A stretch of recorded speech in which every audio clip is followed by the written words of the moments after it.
Welcome back to the Mediaverse Studios podcast. We have with us Ricky Bartlett tonight. He is our special guest. Ricky is a actor and radio host and just kind of multifaceted individual, very creative and very talented, and we are thrilled to chat with him tonight. How are you doing, Ricky? I'm doing fantastic. I'm actually honored to be here. Thank you so much for inviting me. Well, yeah, we're happy to have you. You have a long backstory and a very lucrative career, so we're just trying to hear, what you know. What you mean lucrative? I ain't got no check for you. I mean, you're a very successful actor, and you have your own radio show, and so we're Well, how far back do you want me to go?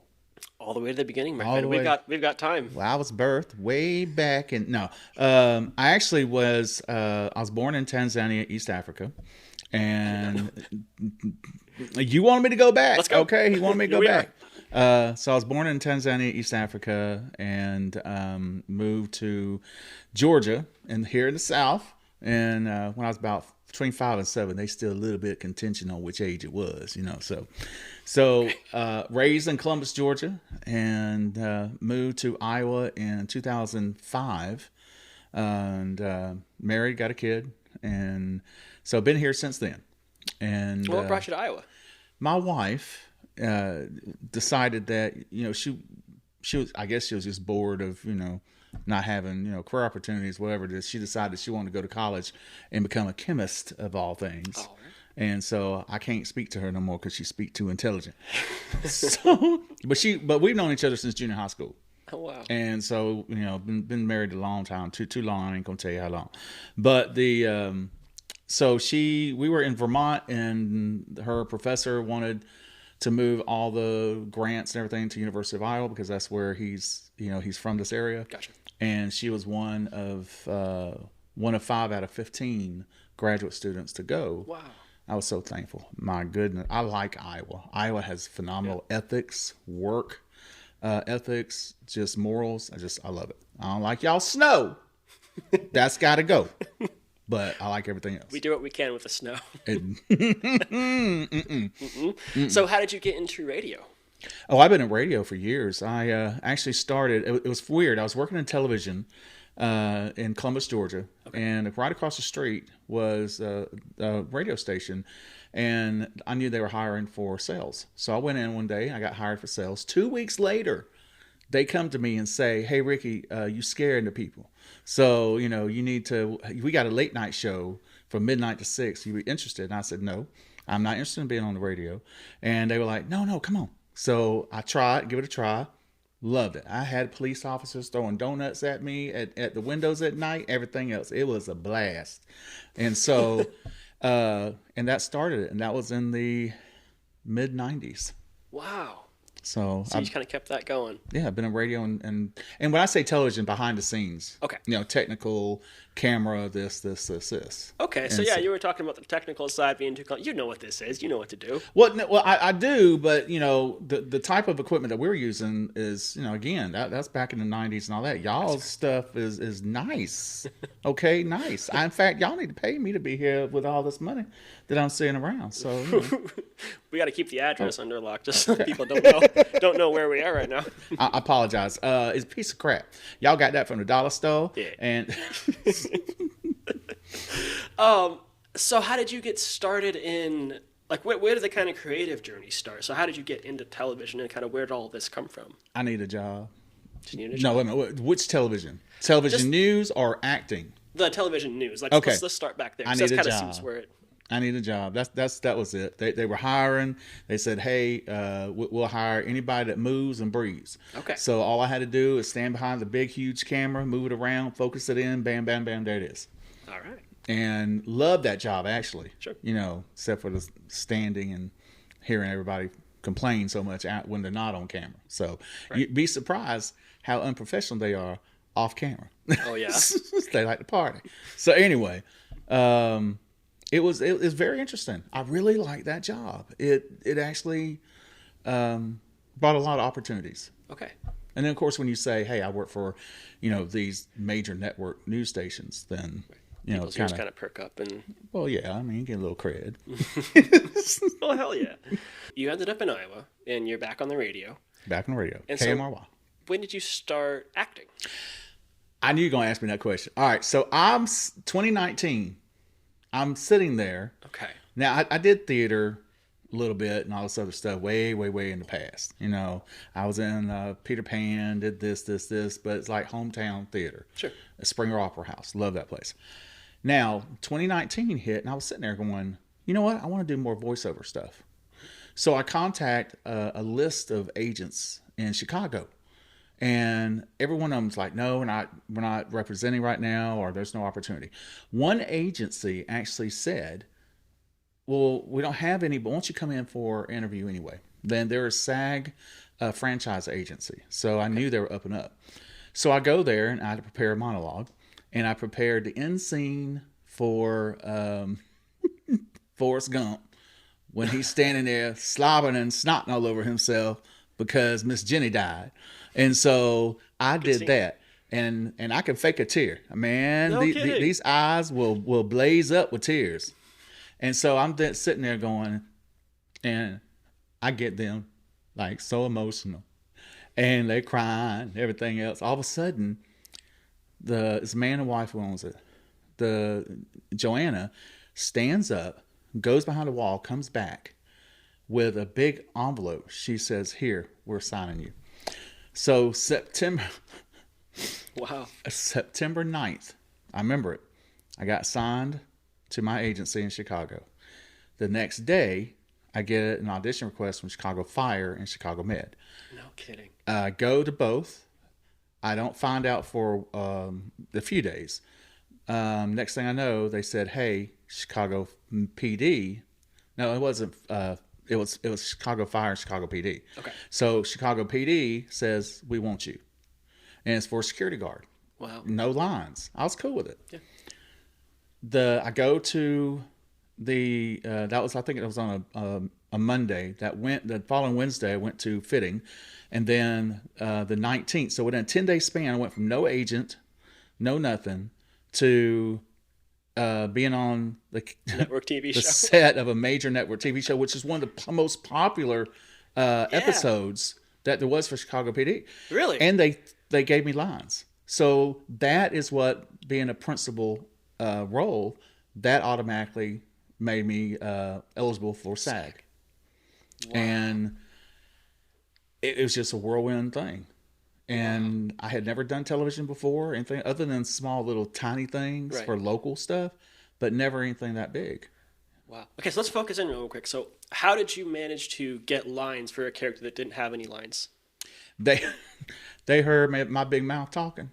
And they were kind of playing around with the character, because at first he was just going to sit at a desk, and have a phone, pretend like the phone, and you go, just mouth it. But then they heard me talking to the makeup lady, and I had her giggling so much, and they said, "Okay, so how about this? How about you say, pretend like," because all right, the scenario is that there's a mass shooter on the campus. Right. And this episode was actually part 3 of the trilogy, which happens to deal with flesh-eating disease, which is exactly how I lost my legs. No kidding. They didn't know that I was even an amputee on set at first, but I'll get to it in a minute. Okay. All right. So they were like, "Hey, the general code is a code silver for a shooter on a hospital campus. So how about you say, because John Voight, the main character, is the one I was dialoguing with." Right. And so we're walking down the hall, and then he's saying all this stuff, and he says, "What's the code for this is this?" And I have to think off my feet, and I said, "Well, that's a code silver." And then he says something else, and then I say, "Yes, sir." That was it. Okay. And then a walk off thing. We did that scene 11 times, and none of it was my fault. Okay. None of it was my fault. I'm proud of that. Good. So, that was it. They threw it at me. Wow.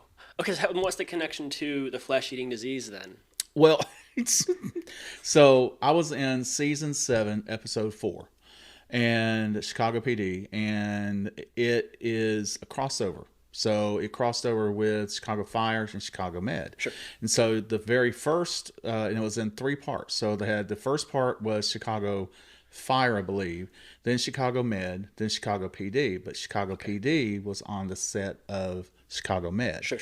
So the basis of these episodes is that there is a scientist who is spreading flesh-eating disease around, and people are getting it left and right and dying. And so we were on set, and I'm wearing, and I was 100 pounds heavier at this time. Okay.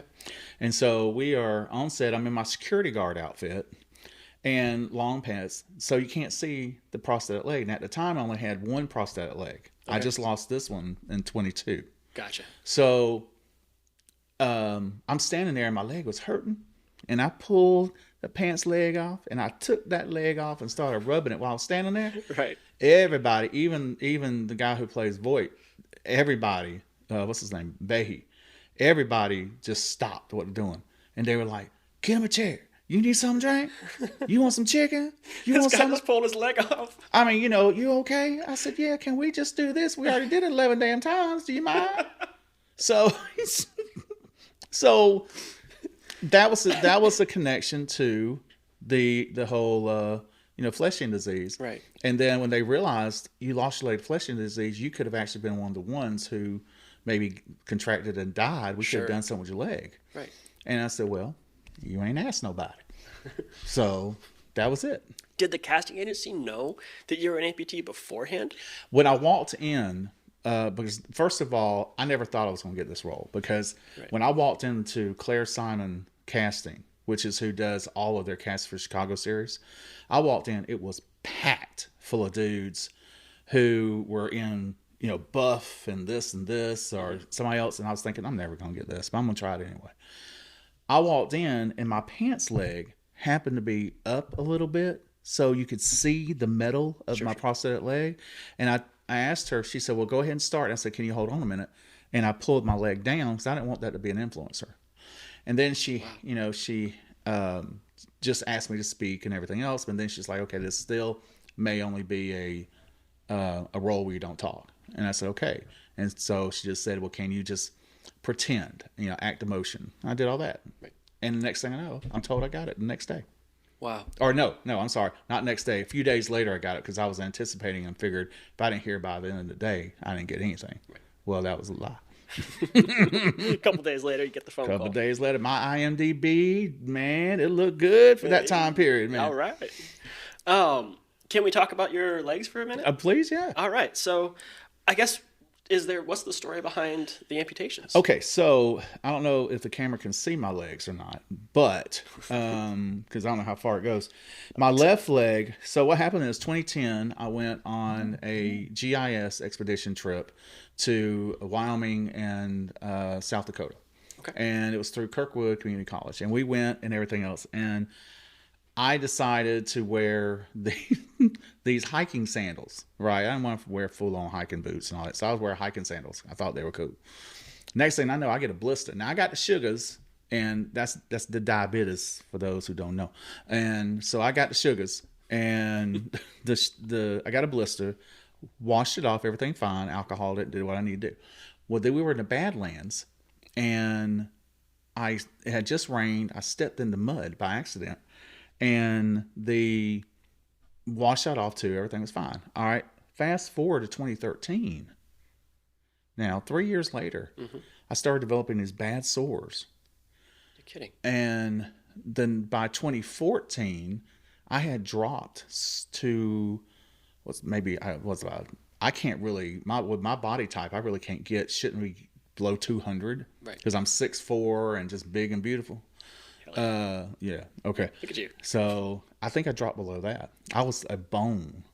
Wow. And I didn't realize I had flesh-eating disease, because what happened was, I was forced to the hospital. We got to the hospital. All I remember is rolling, getting into the wheelchair at the hospital. 2 nurses were waiting outside. They rolled me in. I pass out. I wake up. My leg is gone. And they said the only way to save my life was to cut the leg off. Right. But the doctors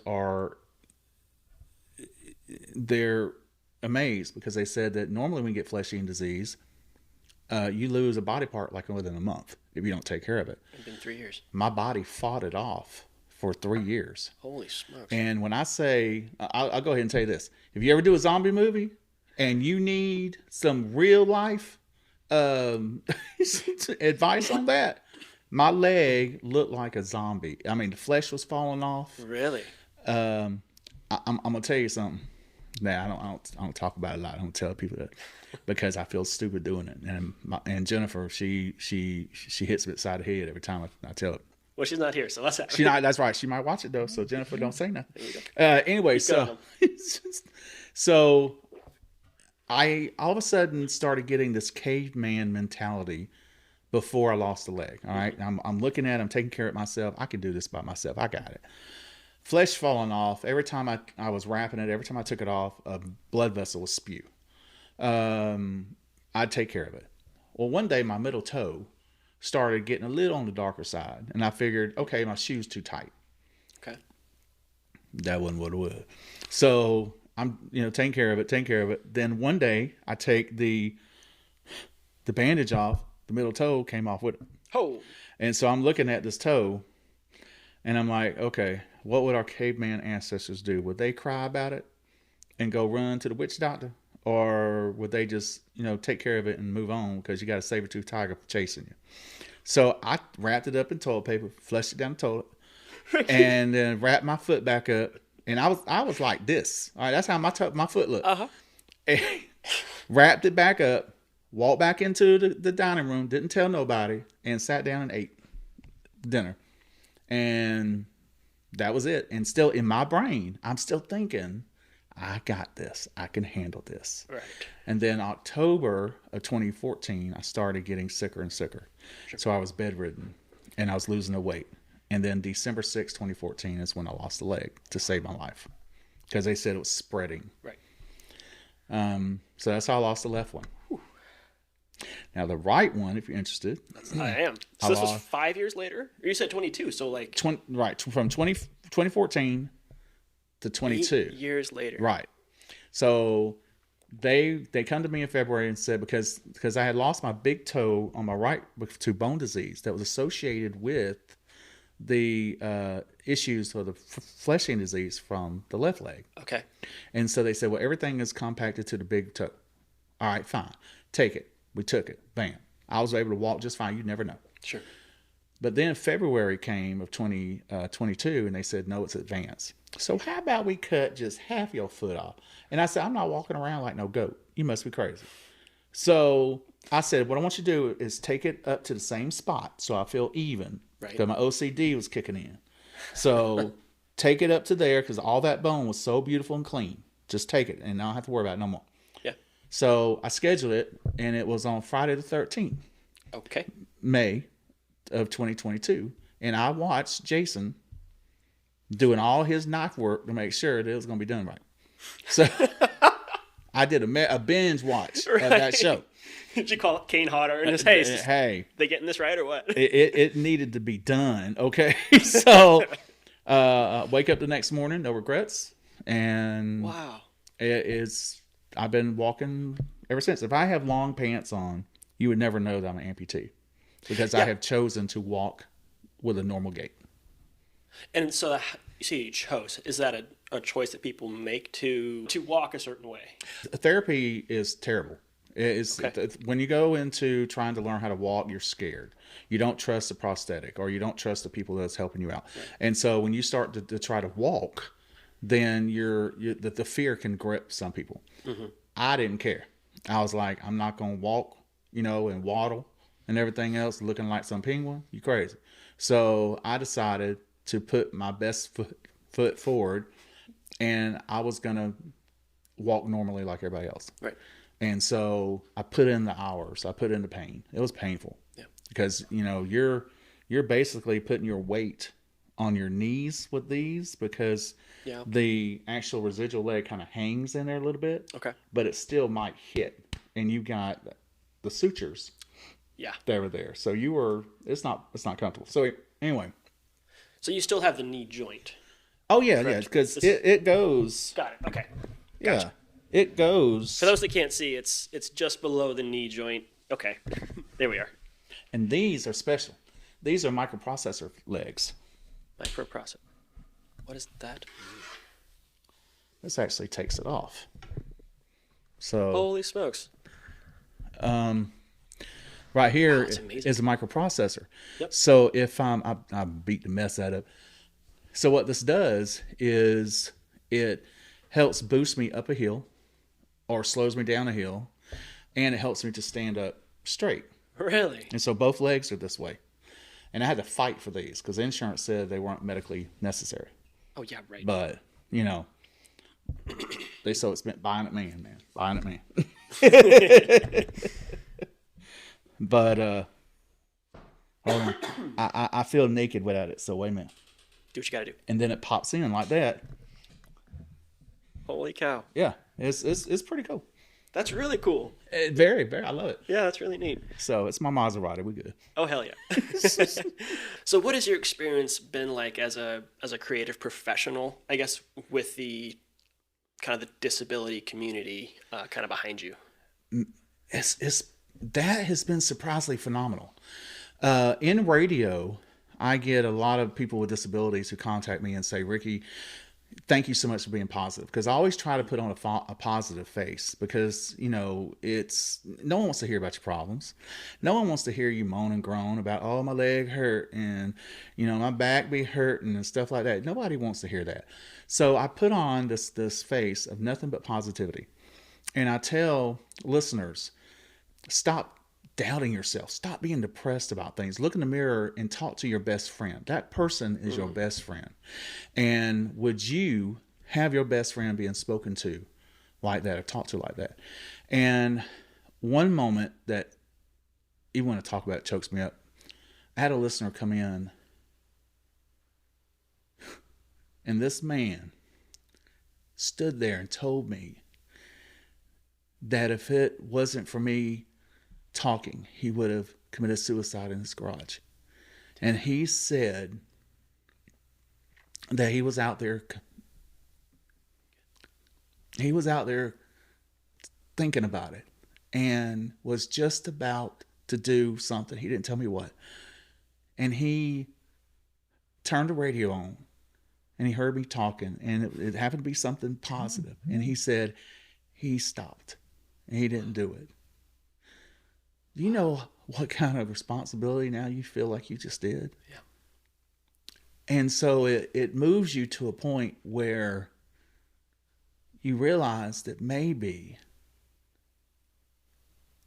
you're in a profession that isn't so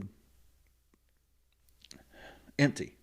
That maybe you're in a profession that can actually change people's lives. Yeah. And you don't even realize. I look at my wife because she's a chemist, she's a scientist. And I look at her as someone who changes the world and becomes a superhero. And at that moment, she told me, you just saved a life that you didn't even realize. And every time I tell that story, it hits me that there could have been a life that was taken. And all because I said something positive.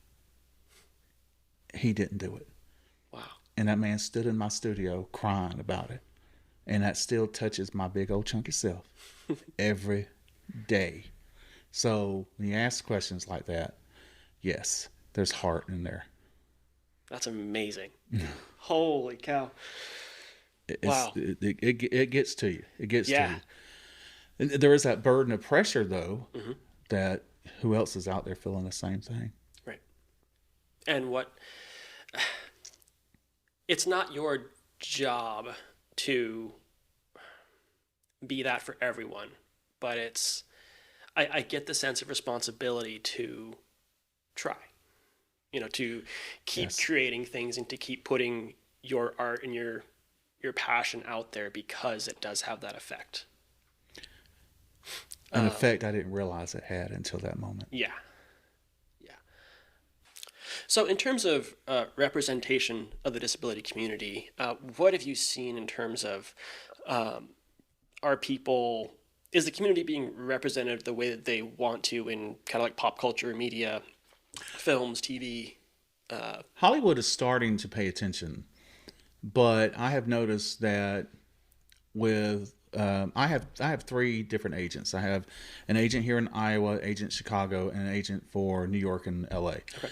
And what I've noticed about my New York, LA agent is that she throws me a lot of disabled roles to audition for. Sure. Now, the wonderful thing about Chicago PD, that had nothing to do with a disability. Right. And I loved it. I loved it.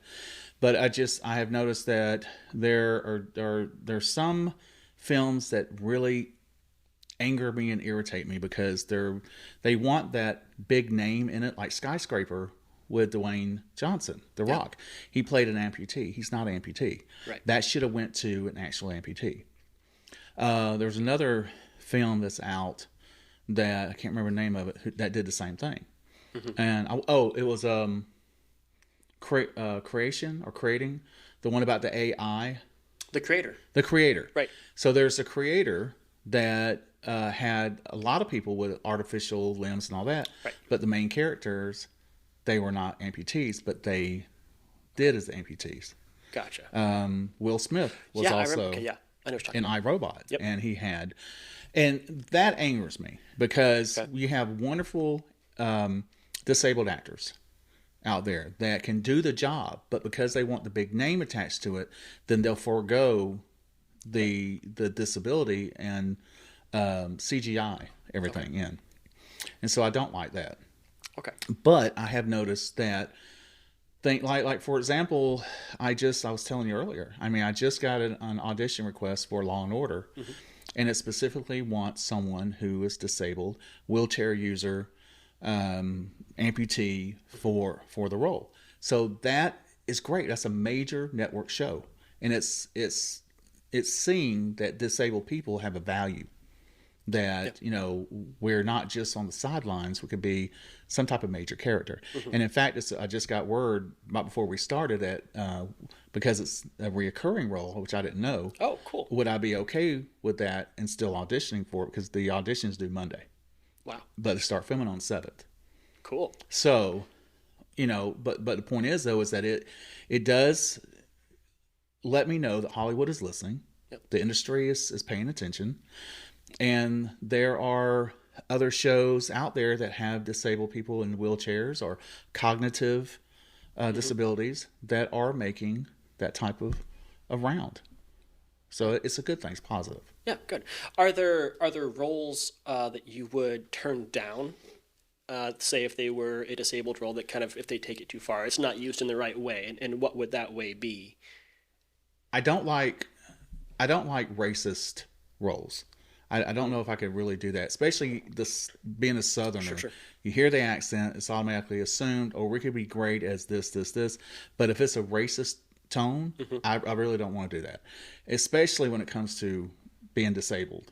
And because I know there's been a lot of characters out there as he's angry because he's disabled, lost his legs or lost this, and yet here he is throwing out racist comment. I don't like that at all.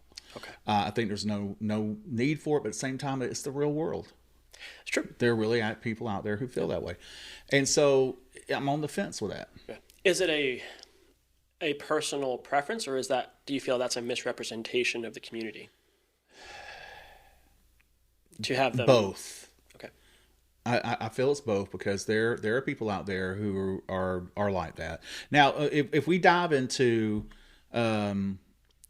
misrepresentation of people with disabilities as being slow and dumb and uneducated, then I don't like that either. Right. Because they're highly educated people. Yeah. In fact, there is a professor at MIT who created amazing legs because he lost his legs in a climbing incident. Wow. And he created these amazing double legs for himself that are the most high-tech that you've ever seen. Yeah. Highly educated. Wow. So there are those, and there's both. I'm a country bumpkin. We good. So I'm a redneck. We're all right. Well, what kind of work do you have coming up? Well, we have in fact, Michael pointed this out, and I wasn't going to say no. You got to say it. So I was recently in a feature-length film with Eric Roberts. Okay. And there's a lot of people who are like, who's Eric Roberts? Julia Roberts' brother, which we were informed on set, do not mention that he is Julia Roberts' brother, or he'll get really angry. So we shut our mouths. So that was filmed here in Iowa. Okay. And he flew in from Korea to do the role. Wow. And I think we had like 2 days with him on that set. Well, that was in March of last year that we were filming, and then we did some follow-up in September of last year. But we're doing a premiere in Ironwood, Michigan, on March 15th. And the executive producer is from Ironwood, Michigan, and so she wanted to have the premiere there. Okay. And so that right there is something we're all excited for. Now, I'm going to go ahead and admit, I'm not going to watch it. I cannot watch myself because I critique myself too much. Right. You know how it is. I didn't do that right. I would have done that better. You know, that's why I can't do it. What was your role in the film? I actually was the antagonist. I played Harold, who the storyline is that my father and Eric Roberts' role were colleagues at the hospital. They were both doctors, and Eric's wife had to have surgery, and my father did the surgery, but she died on the table. Okay. And ever since then, he held a grudge. Mm-hmm. So he goes in and tries to get back, and my character is 16 years old when this happens. So he goes in and he kills the character's father, mother, and sister. Wow. And then he goes after my 16-year-old character, and then while he's trying to escape, he went to jump over the ledge. He got shot in the back and fell, and because he was there so long, he lost his legs. They wrote the amputation into the script. Wow. It wasn't originally a disabled guy.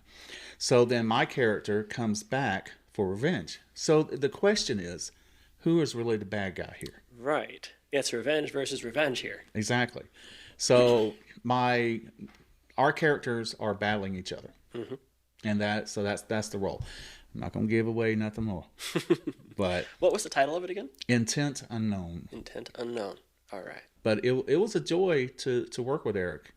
He told amazing stories, and you know, for a man his age, he still does a great job.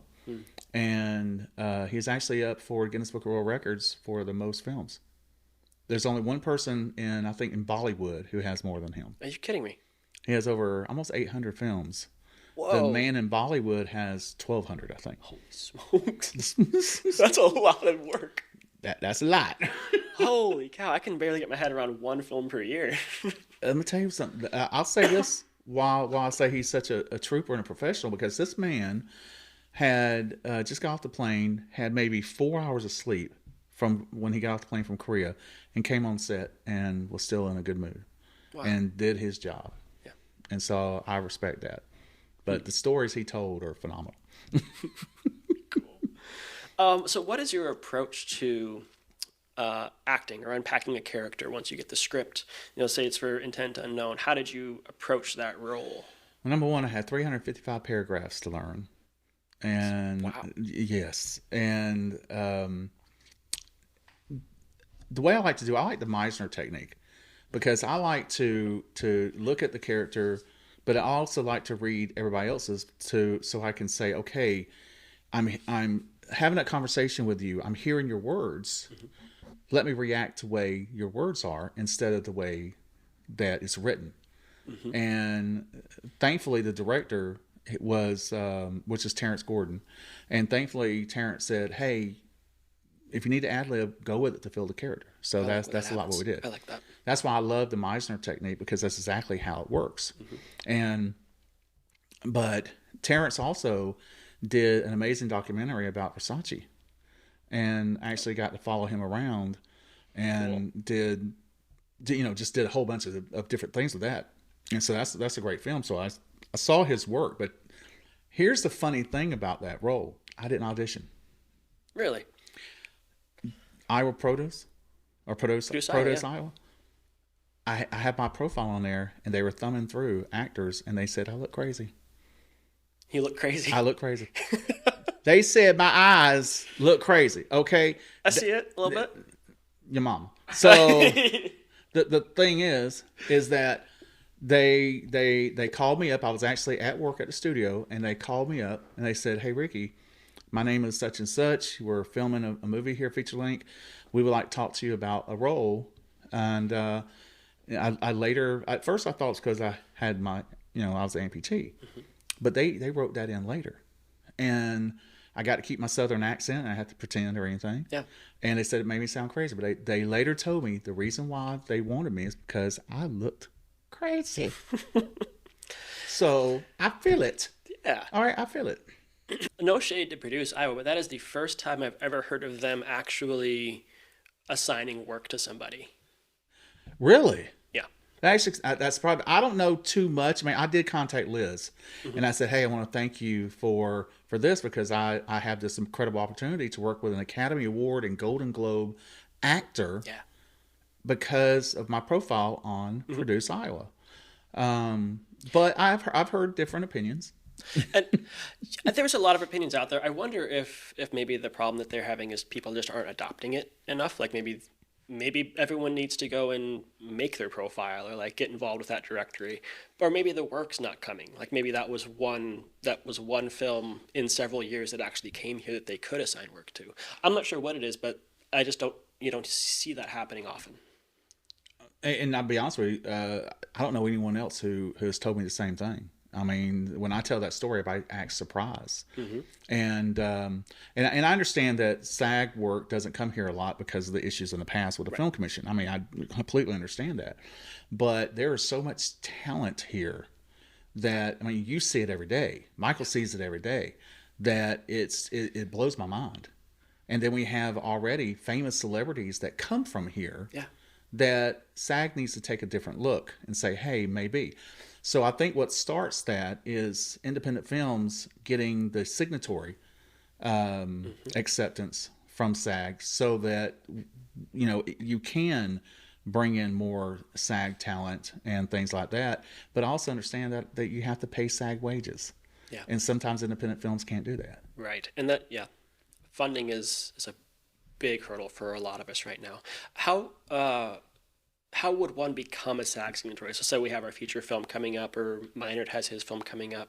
How would that process go so that he could actually bring you on as cast? That's actually a good question. I haven't researched that more, but I know on the SAG website, you can definitely go in there and look under signatory and find it.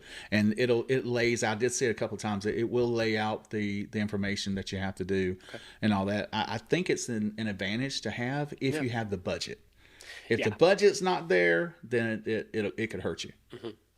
So, what are some things that kind of inspire you as a creative? What are you reading? What are you watching? What do you bring in to help build your craft? I read a lot. Like I'm reading The Audition. I'm reading. I can't remember the guy's last name. Anyway, so I'm reading The Audition. That's a great book to kind of figure out how to organize an audition, because a lot of people will get on there, myself included, and they don't take the steps to make it as professional as possible. Now, for me, I'm also reading another one for how to do more self tapes, because self tapes are huge now, especially with COVID. COVID was a game changer, and so I do better with live reads in front of somebody. So I'm reading that, trying to hone that skill a little bit more. And again, like I said, Meisner, I like his work. I like how he approaches things. So I'm reading a little bit of that. But now, as far as getting ready for things, my genre that I've noticed I like are dramas. Like I like the crime dramas. I like those. I like the horror. I love horror. Michael Minard. I was in The Entity with him. I saw that. You were great in that. Well, I appreciate it though, but the thing about that is that was a great short, and Michael allowed all of us to take over the character, and it was just and everyone associated was fantastic, and so. It was a horror short that just it made an impact because of the fact that, here is this mob boss that thought he owned the world, and then he's taken down by a woman who happens to be supernatural vampire. And so it had a meaning to it too. A lot of people may not look at that, but I look at that as that's a great meaning. But to get ready for it, I had to watch some shows. And so I watched a lot of Mob Boss. I watched Sopranos like 4 times. No kidding. I did. I was loving the Sopranos. So I was trying to imitate and emulate that a little bit. Right. Okay, how's this mob boss going to act? He ain't worried about no vampire slut until it hits him. Right. And then y'all saw me cry. So I had that one tear coming down. But it was a good experience. Yeah. So tell me about some of the voiceover work you've been doing. How did you get into that? Well, that led from radio. Okay. And, with radio, you always have to make commercials and everything else. Yeah. So I made a reel. And here, you ever heard of Mark Elliott? I haven't. Okay, Mark Elliott is a Disney voiceover guy. Okay. And I think back in the 80s, they made this video of the major, like Fontaine. And some others who did this really funny video where they all get in this limo and they're all speaking in their voiceover voice, and it's hilarious. I met Mark Elliott through our sales guy David Bolt at the radio station, and I didn't know who he was. Right. And he meets me and he says, "I just want to tell you, you have a great voice for Disney." And I said, "Well, I appreciate that. Thank you so much." And I just thought it was just a listener, all that. Right. Then I find out who he is, and that he currently works for Disney doing the voiceovers. No kidding. For like when you hear the start of a movie with Disney or TV shows, like Welcome to the Wonderful World of Disney. That's him. And so that compliment resonates with me. Yeah. So he reached out to his casting department and has gotten me a lot of contacts about doing voiceover work. Wow. For them. It's still a slow process right now, but unfortunately Mark passed away about a year or 2 ago. You're kidding. And so that's kind of been on hold as far as with Disney. Right. But I still get requests to do other projects. Like I just recently did one for a cereal commercial in Korea. Whoa. All right. And I know, because I told him I don't speak no Korean. Was it in Korean? No, it's in English. Okay. I messed that up big time. I'd have the whole country after me. You're a man of many talents. Not that talent. So I did a cereal commercial for that, and it was just it was a very dry voiceover, a very standard American accent. And you just turned that right on, didn't you? Sure enough. So and that was it.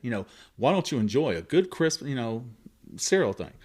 So I've done that, and I've done a couple other things, and I really enjoy voiceover work to the point where the Iowa Vocational Rehab, if you're disabled, they will provide you either a job, education, or opportunity to be an entrepreneur. So I went the entrepreneur route, and they have purchased all the voiceover equipment that I need to put in my house for a voiceover studio. You're kidding. That's amazing. So as soon as I get that set up, then I can stop driving to the radio station all the time. 76-mile round trip, a day. And then I can start doing it more from home. That's cool. But I love voiceover work because I'm behind a microphone like this. There's nobody else around, and I don't have to be on until I'm ready. Right. And I can do it in my drawers and a t-shirt. Heck yeah. There you go. That's the dream. That's awesome. The dream. That's the dream. That's the dream. That's the dream. So, kind of as we wrap up here, anything that you kind of want to plug or anything you want to send out to the Iowa film community? What do you want them to know? Well, there is, I do want to say this, okay, because there are a lot of scams that are out there when it comes to films and everything else. You'll see these Facebook ads for be a background actor on this. It says be very careful, because a lot of times they want you to pay a fee. Nothing legit ever requires a fee. If you get an agency that's going to tell you, hey, we can represent you for this much. And, I've seen people say, oh, if you give us $500, we'll get you a package ready and this will represent you. No, walk away. I understand that the heart wants to be in film. The heart wants to be a celebrity or whatever it is, but don't fall for that. Because it will hurt you in the long end, because, when the industry finds out that, oh, by the way, I was represented by XYZ, Mr. Scam, they tend to move away from you. Sure. And kind of radioactive. A perfect word, radioactive. And so that's a message I want to send out there. So if you're looking for an agent in the film industry, just make sure, my advice is go to SAG, go to whichever area you want to be represented in, and look at their franchise SAG list for talent. And then you can, talk to each one of those that represents whatever medium that you want to do, voiceover, film, television, print, whatever. And that'd be all on their website. And that's on the SAG website, because when you go, different cities have different ones. There are some, like in the Atlanta market. There's one talent agency I know is actually in Chicago, Atlanta, New York, LA. They have different offices, but the major thing is they don't ask for a fee. Their fee comes from when you get your film or you get the project. They take a percentage of that. Sure. And with SAG, it's usually 10%. Non-unions 20%, because you get paid more with SAG, so they don't need to take as much. Makes sense. Right. So 20%. My agent actually takes 15, so that she can be in the middle. Okay. And she ain't worried about it. But right. Smart. But yeah, it's just, please watch out for the scams. Yeah. And there's that way they have incentive to go out and work for you, get you hired. Well, exactly. Right. And Gina, my agent for LA and New York, she specifically says, I don't get paid unless you get a role. Yeah. So I'm going to work 24 hours a day for you. That's what you need. Yeah.